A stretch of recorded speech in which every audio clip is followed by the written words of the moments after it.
Hello everybody, today I will be doing a presentation on the country of Bhutan, and I will be presenting a critique of their digital drukyul development policy. Bhutan is a really fascinating, unique country.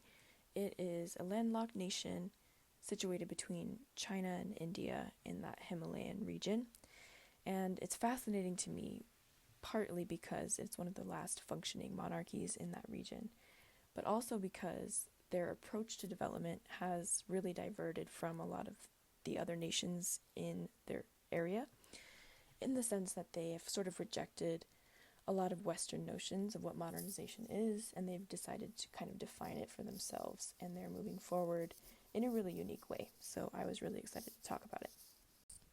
Now, Bhutan's development context is really unique, and I chose 3 separate points that kind of stand out as the most pertinent. First of all, being their gross national happiness, which I'll talk about on the next slide, and their cautious modernization since gaining independence in 1947. They have been really slow to modernize, they have been really isolated from the rest of the world, intentionally.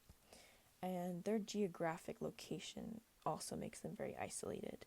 And they're in a strategic location between India and China, and all of these different things kind of add up, giving them really unique development challenges. Here is a brief overview of the 4 pillars of their gross national happiness, which we can see is the sustainable and equitable socioeconomic development, preservation and promotion of a free and resilient culture, good governance, and equality before the law, all wrapped up as well with their foundational element of ecological sustainability. Despite their philosophical clarity when it comes to development, Bhutan faces some very persistent development challenges. First of all, a lack of economic diversification. The economy depends heavily on hydropower exports to India. Second, youth unemployment rates are rising. Brain drain is a big problem. Many skilled young Bhutanese migrate for better opportunities. Third is rural marginalization.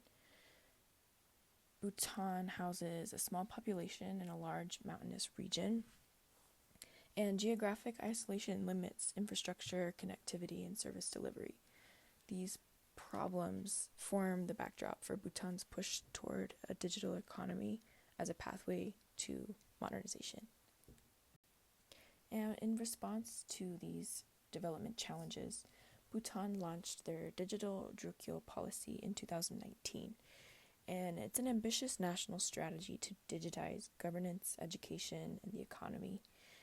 And it uses ITCs to bridge gaps between citizens and the state. The policy is framed as a way to extend that gross national happiness philosophy into the digital age.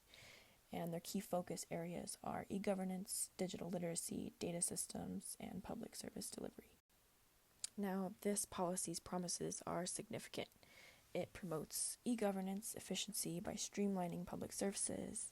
It promotes economic growth and ensures accessibility of public service delivery, especially for citizens in rural areas and other marginalized communities. Lastly, it has the power to increase political transparency and accountability. And any significant innovation does come with its pitfalls. This development approach has a potential to reinforce dependency on foreign tech partners and further entrench those relationships. Also, along with that, could define Bhutan's citizens as digital consumers rather than participants in their own development, reinforcing capitalist structures, of course. And it could even fail to address some of the most pressing economic issues that the country faces.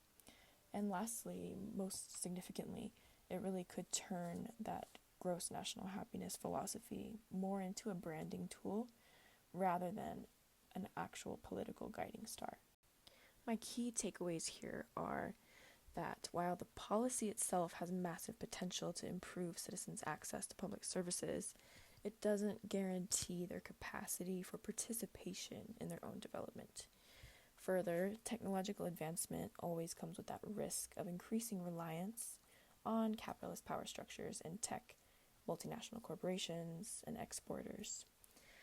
Lastly, Bhutan's emphasis on cultural and ecological well-being could be at risk as ICT capacity improves and young people become less isolated from the West. Overall, I find Bhutan to be a really fascinating country, and I think their development trajectory is worth keeping an eye on. I thank you so much for your time. I'm really looking forward to seeing your other presentations.